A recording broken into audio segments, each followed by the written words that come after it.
We're going to just talk about vectors and dot products. We're going to keep it very simple. So this video is just going to cover the dot product between two vectors, the angle between two vectors, and orthogonal vectors. Okay. First, let's talk about what a dot product is. Basically, what we're going to do is we're going to find a scalar, or just a value, a single value. How do we find the dot product? We're going to take the product of the first two terms, u1, v1, add that to the product of the second two terms, u2, v2. All right, so let's find the dot product for u and v in the given. So let's take a look at the first one. So we want to find the dot product of u and v. So we're going to multiply the first two terms in each vector. We're going to add it to the product of the last two terms in each vector. So here I get negative 12 plus 3. My dot product is negative 9. Let's find the dot product of u and v when we're in the linear combination form. We still treat it the same way. So if I want to find the dot product between these two vectors, I'm still going to multiply the first two terms, the last two terms, and I'm going to add them together. So here I get negative 6. Here I get negative 12. The dot product is negative 18. All right, so let's take a look at your warm-up number 1. We're finding the dot product between u and v. So let's do that one first since we went over those notes. Okay, so when we're finding the dot product, remember I'm going to take the product of the first two terms and I'm going to add it to the product of the last two terms. 7 times 2 and negative 3 times 8. I add them and I get negative 10. So dot products also have properties, and you can think of it like your basic algebraic properties. Notice that here the order doesn't matter whether I do the dot product for u and v or v and u. Notice whether I have these grouped and then I find the dot product. Doesn't matter if I find the dot product of this or this and then add them together. I'm still going to get the same solution. And then remember that the magnitude, if I have a vector v, the magnitude for this vector, remember it's the square root of a squared plus b squared. So if you find the dot product of a vector to itself, it's equal to the magnitude squared. So basically, get rid of the square root here. It's a squared plus b squared, right? Think about what that means, what we just talked about finding the dot product. And then if you have a scalar, it doesn't matter if you distribute that scalar first to the first term or the second term and then find the dot product, you're still going to get the same solution, okay? All right, so here's our second example. I want to find the dot product for u and u, and then let's take a look at b. Notice that I have a little bit of some type of operations here, and then I want to state whether the result is a vector or scalar. So let's start with the u dot u. So remember what I said a moment ago. Basically, it's equal to the magnitude square vector u, or just a squared plus b squared. So 2 squared plus 2 squared. What does that equal? All right, so let's take a look at this one. Remember, the properties that we just looked at stated that we could do something like this. So here I'm going to end up with a dot product. I'm going to multiply that to 3, and then whatever scalar I end up with, I'm going to distribute to vector u. So here, for part A, we ended up with a scalar. Part B, I should end up with a vector. So let's take a look at what that would look like. So let's have this 3 hang out on the side for a moment. Let's find the dot product of w and v. So that's the first term times the second of each. And then we're going to distribute that scalar to vector u. So in the brackets, I end up with negative 3 plus negative 8. Distribute that, or add that, you get negative 11. And then here you end up with negative 33u. Think back to our previous section. This is just basically a scalar that's being multiplied to vector u. And remember vector u was 2, 2. So I'm going to rewrite it as such. And then I'm going to distribute my scalar, and I'm going to end up with negative 66, negative 66. So notice that we end up with a vector.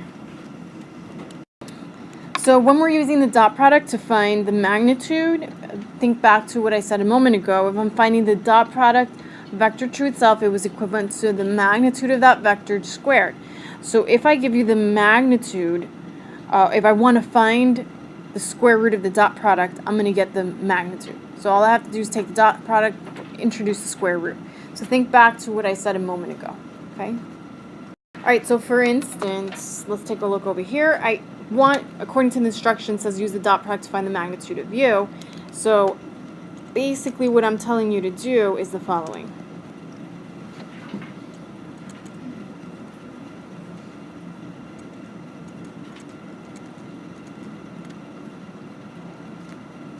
But that's equivalent to the square root of a squared plus b squared, okay?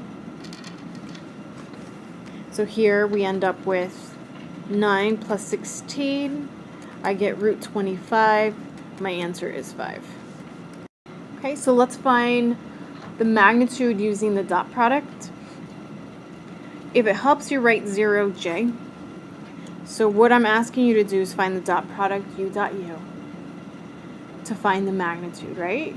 The dot product would be 3 times 3 plus 0 times 0. Here we would get 9. And then just take the square root of that for the magnitude, which equals 3. Or just think of what's the magnitude formula for u? A squared plus b squared. And that's where that's coming from, the square root of that. Okay, when we're finding the angle between two vectors, we're going to find cosine theta equals the dot product of u and v divided by, and this should be magnitude. Let's fix that.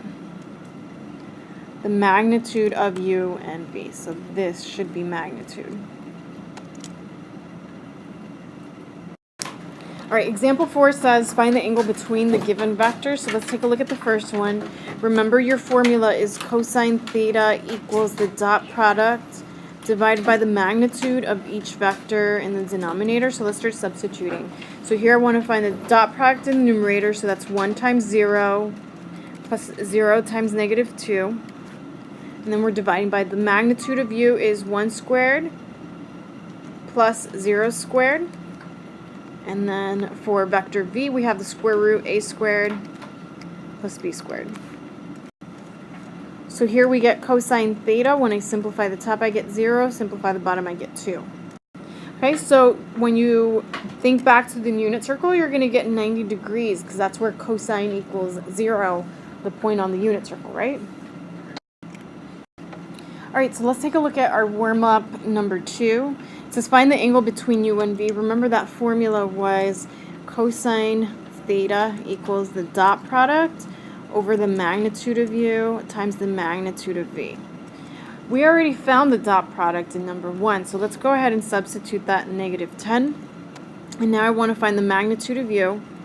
So that's going to be the square root 7 squared plus negative 3 squared times 2 squared plus 8 squared. Alright, so this is what we start getting in the formula. Numerator, again, we already calculated that from number 1. In the denominator, here I get root 58, here I get root 68. When I take the product of the denominator, I get 62.80. Now I'm going to do our cosine of this fraction. Let's put that in our calculator, and let's do it in degree mode. If we need to, let's round to the 10th place.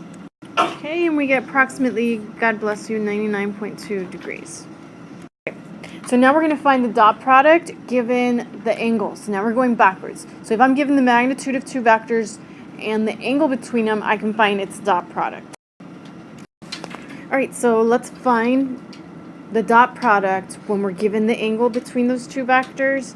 Again, remember that formula is the dot product is equal to the magnitude of these two vectors cosine theta. So now I'm just substituting values. So I have the dot product is equal to 5 times 4 times cosine 5 pi over 6. And cosine at 5 pi over 6 is negative root 3 over 2. Okay, and then from here we can simplify this. This goes in here once, in here 2 times, and I'm going to end up with negative 10 root 3. I should end up with a scalar. Remember, dot product is a scalar. Alright, and the last thing I'm going to talk about is orthogonal vectors. Two vectors are orthogonal if and only if the result of their dot product is equal to 90. Something I want to point out is orthogonal. Basically what that means is that two vectors are perpendicular. So write that somewhere in your notes, perpendicular. And remember, between two perpendicular, we could call them rays, vectors, or whatever you want to call them, the angle between them has to be 90 degrees. And go back to that example I did when we had cosine theta equals 0 over 2. We ended up with the angle between those two vectors being 90 degrees. So we would call that orthogonal vectors. To determine if u and v are orthogonal. So again, they're orthogonal if their dot products equal 0. So I'm going to do 2 times negative 1 plus negative 2 times negative 1. Here I get negative 2, here I get 2, it equals 0. So we're going to write yes, they are orthogonal. Alright, so let's go back to your warm-up. Let's take a look at number 3, and it says determine if u and v are orthogonal. Remember, we can determine that by looking at the dot product. The dot product equals 0, that means they're orthogonal. The vectors are creating a 90-degree angle between them, right? But we already found the dot product. We got negative 10, so that's clearly not 0. And I also already found the angle between the two vectors. This is 99.2, not 90 degrees, so we're going to write no. Okay, because when u dot v equals negative 10, that justifies that they are not orthogonal. We need to get u dot v equals 0, and then it would be yes. But that's not the case. That's not happening here.